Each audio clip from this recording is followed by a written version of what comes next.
The City of Calgary, like all businesses around the country, are feeling the pressures of COVID-19.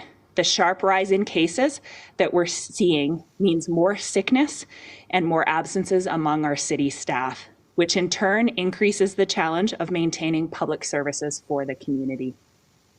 Citizens will already notice that some city services have been affected by staff shortages due to COVID, and these changes are likely to continue for the coming weeks. Our recreation programs have felt the impact of rising numbers. Our winter swim lessons and play school have been postponed until January 10th. Public skate times have been cancelled until further notice at all city-operated arenas except for Village Square and Southland Leisure Centre. Calgary Recreation continues to actively monitor the impact that Omicron is having on staffing levels at all of the rec facilities and programs, and is committed to keeping registrants and the public informed of any changes to services as they advance. Our Calgary Police Service has the highest number of COVID infections among employees since the start of the pandemic.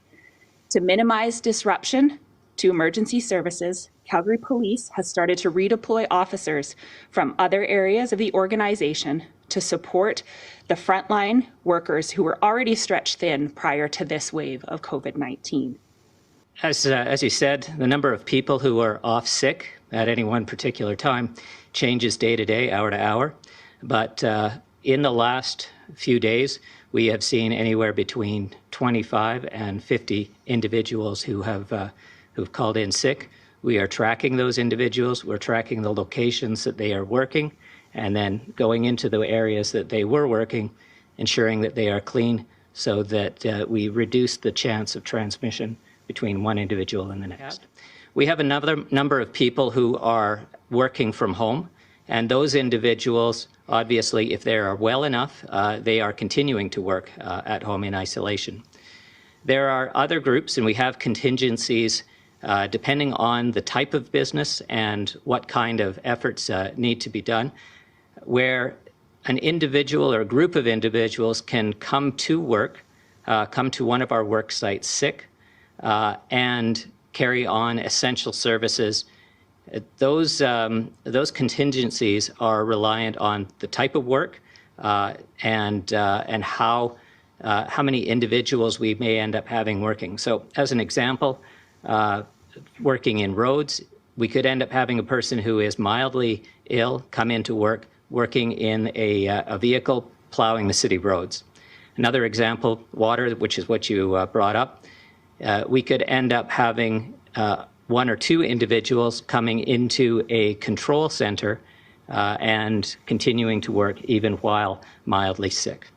We do have a number of rapid tests that we ordered back in November, and we have been using those for the unvaccinated staff as part of our rapid testing program that we started at the beginning of November, where those individuals who did not have the vaccine ended up having 2 rapid tests per week. So we are working through those tests. We have ordered some additional tests with this, with the changes with Omicron, and ensuring that our essential workers, the people who are working in those very critical roles that Calgarians need, to make sure that those individuals, either vaccinated or not vaccinated, have the ability to use those rapid tests. We are fully aware that there is a limited supply of these rapid tests in Alberta. There is a growing supply as we speak, and we expect that the supply will meet up with the demand.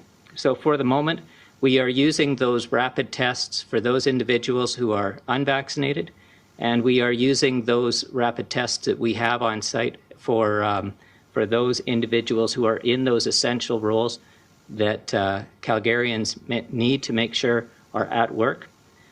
We have received just over 100,000 of those tests in as recently as yesterday. And again, this is moving very quickly.